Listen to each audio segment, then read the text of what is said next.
நீயா நானா எல்லாருக்கும் பிடிக்கும். எவ்வளோ பேர் பார்க்குறாங்கன்னு எனக்கு தெரியாது.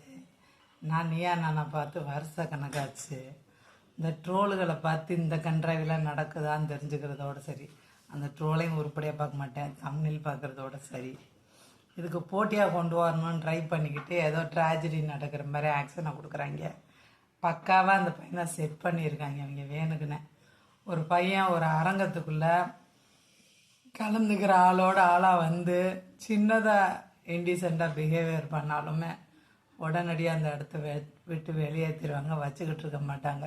இவங்க உட்காந்து அங்கிட்டு வந்து சிவபெருமானும் நாகேஷும் வந்து திருவிழாடலில் வசனம் பேசிக்கிட்டு திரியிற மாதிரி அந்த ஆள் பேர் ஆவுடைய பண்ணுறாங்க. என்ன இதோ ரெண்டு நாயும் நடிக்குது. அதாவது அந்த நிகழ்ச்சியை நடத்துகிற நாயும் சரி, அவங்க உட்காந்துருக்க நாயும் சரி ட்ராமா பண்ணுது. இதுக்கு துணைக்கு எத்தனை பொம்பளைய ட்ராமாவுக்கு துணைக்கு போயிருக்காங்க. இதெல்லாம் அந்த உட்காந்துருக்கிற பொம்பளைகள்லாம் எல்லாம் சிரிச்சுக்கிட்டே பேசுகிறாங்க. அப்படி பண்ணுறேன் சார், அவன் எப்படி பண்ணுறேன் சார் அப்படின்றாங்க. நிஜமாக கோவம் வந்துச்சுன்னா நம்ம அப்படிலாம் சிரிக்கலாம் நமக்கு வராது. பயங்கரமாக ஒரு ட்ராமா பண்ணியிருக்காங்க. ஆனால் அது ஃப்ளாப்புன்னு தான் நினைக்கிறேன். பெருசாக இன்னும் ரீச் ஆன மாதிரி தெரியல. அவனுக்கு பொறுக்கி அப்படின்னு பட்டம் கட்டுறதுல யாருக்கு சந்தோஷம் சொல்லுங்கள்? நம்ம நாட்டில் பொறுக்கின்னு யாரையுமே பார்த்ததே இல்லையா? நான் கை குழந்தை வச்சிட்டு இருந்தேன், 3 மாத குழந்தைய கையில் வச்சிட்டு இருந்தேன். எங்கள் அப்பா வயசாலே என் முதுகுக்கு பின்னாடி பஸ்ஸில் நாங்கள் சென்னையில் சொல்லியிருக்கேன், சென்னையிலேருந்து மதுரை வந்துட்டோம். மதுரையிலேருந்து எங்கள் ஊருக்கு போகிறோம். பஸ்ஸில் வந்து வேறு சீட் இல்லை, டிரைவருக்கு முந்தின சீட்டில் உட்காந்துருக்கேன். எனக்கு அடுத்த சீட்டில் அவன் உட்காந்து அந்த கேப்பில், அப்போ சீட் வந்து ஒரே சீட்டாக இருக்கும் பெஞ்சு மாடலில், அந்த கேப்புக்குள்ளே விரலை விட்டு நோண்டிக்கிட்டே வரான். நானே எங்கள் வீட்டுக்காரரும் தூங்க செய்கிறாரு, ரகலை பண்ணால் நல்லா இருக்காது அப்படின்ட்டு அந்த குழந்தையோடு எந்திரிச்சு திரும்பி, ஐயா பாரு நான் குழந்தை வச்சுருக்கேன் அப்படின்னு அவங்ககிட்ட காட்டிட்டு அப்படி உட்காடுறேன். அவன் திருப்பி அவன் வேலையை பண்ணிக்கிட்டு இருக்கான். எங்கனக்குள்ள இந்த பொறிக்கெல்லாம் சத்தம் இல்லாமல் இறங்கி போயிடுச்சு. இன்றைக்கி அது செத்து போயிருக்கும். இது எப்போ நடந்தது? 93 நடந்தது. அது மாதிரி எத்தனையோ டீசிங்லாம் பார்த்துட்டு தான் இருக்கோம். சும்மா நம்ம பாட்டுக்கு ஸ்கூலுக்கு பாவாடை சட்டையை போட்டு போய்கிட்டு இருப்போம், சைக்கிளில் போகிறவன் அப்படின்றான். நம்ம அப்படியே நமக்கு ஒரு மாதத்துக்கே அது யாரும் ஒரு இதுக்காக நம்மளை பார்த்து கண்ணடிச்சு வந்துடலையே அப்படின்ட்டு. அதே மாதிரி தியேட்டருக்குள்ளே போகும்போது நம்ம சின்ன பொண்ணு பாவாடை சட்டை தான் போட்டிருக்கோம், கச்சக்குன்ட்டு போயிட்டான்.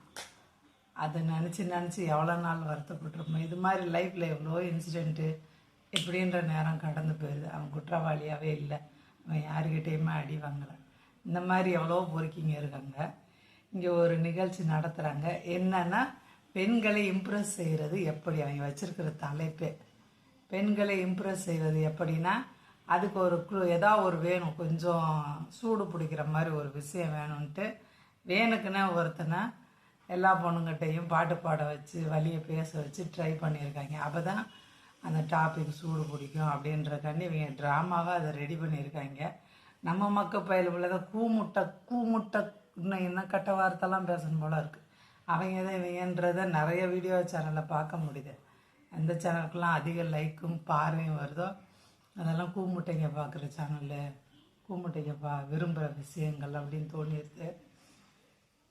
பழிச்சு இந்த முகரக்கட்டையில் கோவமே இல்லை, அவடைய பண்ணாங்க. அவன் பேர் அவன் முகரை வந்து சிரிப்பை அடக்க முடியாமல் அவன் மூஞ்சி வச்சுக்கிட்டு அவன் பேசிட்டு தெரிகிறான். போகிற போக்கில் ஒரு வார்த்தை சொன்னான், என்ன அரைஞ்சிருவேன் அப்படின்னு சொல்லிட்டு அந்த நபரை பார்த்து சொல்லிட்டு சிரிக்கிற எல்லாருக்கும் சொல்கிறேங்கிறான். அது கொழுப்பு தானே. அவன் டங்கு ஸ்லிப் ஆயிடுச்சு. சரி பாவம் போகிறான்னு விட்டுட்டாங்க. இது டிவி சேனல். இந்த டிவி சேனலில் ஒரு உருப்படாத சேனல், ஜி தமிழ் சேனல் இருக்குது பார்த்தீங்களா, இது ஒரு உருப்படாத சேனல். இது தானே சொல்வதெல்லாம் உண்மை ஆரம்பிச்சு வச்சிச்சு. அப்படி இருக்கும் பட்சத்தில் இவங்க எப்படி அப்புறம் இப்போ இந்த பாட்டு பாடுற நிகழ்ச்சியிலே நிறைய ட்ராமா பண்ணிக்கிட்டு இருக்காங்கன்னு இந்த சேனலை பற்றி சொல்லிக்கிட்டு இருக்காங்க. இது மாதிரி இவங்க ட்ராமா பண்ணிக்கிட்டு இருக்காங்க. ஜனங்க அவங்க நேரத்தை கெடுத்துட்டு இதை உட்காந்து பார்த்து அதுக்கு மேலே அதை ட்ரோல் பண்ணுறேன்னு அவனா ட்ரோல் பண்ண வேண்டியது. இந்த ட்ரோலுக்கெல்லாம் முடிவு வரணும். ட்ரோல் வீடியோக்கெல்லாம் வந்து பைசா கிடையாது அப்படின்னு வரணும். முழுக்க யார் யூடியூபரா அவங்க மனுஷங்களை வச்சு பேசணும்.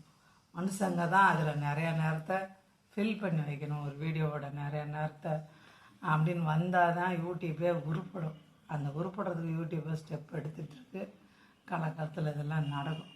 ஆல்ரெடி டிவியில் போட்டது, மீடியாவில் இருக்கிறது, அந்த குப்பை இந்த குப்பைன்னு எல்லா குப்பையும் கொண்டாந்து போட்டு, ஒரு நடிகை நடந்து போனால் அது ஒரு வீடியோ, ஒரு நடிகை தும்முனா அது ஒரு வீடியோ, ஒரு நடிகை அப்படி சாலை இது பண்ணால் அது ஒரு வீடியோ.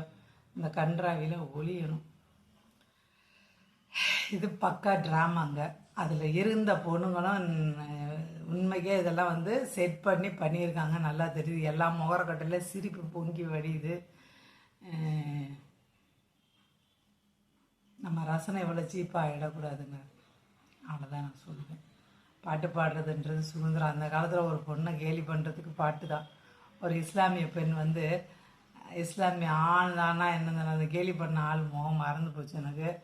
அந்த புள்ள தண்ணிக்கு போச்சுன்னா, என் மஞ்சக்குருவி என் நெஞ்ச தழுவி ஏன் ஜோடி மஞ்சக்குருவி, அதுக்கு மஞ்சக்குருவினே பட்ட பேர் வச்சுருப்பாங்க. சாஞ்சாடு நெஞ்சத்தழுவி அப்படிமாங்க. அந்தந்த நேரம் என்னென்ன பாட்டு கிடைக்குதோ பாட்டை பாடி தான் எல்லாரையும் லந்து பண்ணிக்கிட்டு தெரியுவாங்க. அப்போ எவ்வளோ சிம்பிளாக இருப்போம்னு நினைக்கிறீங்க? எவ்வளோ சிம்பிளாக இருப்போம். எந்த வித மேக்கப்பும் கிடையாது. ஆனாலும் பசங்க எங்கேயோ ஒரு ஓரமன்னு சைட் அடிச்சிட்டு இருப்பாங்க.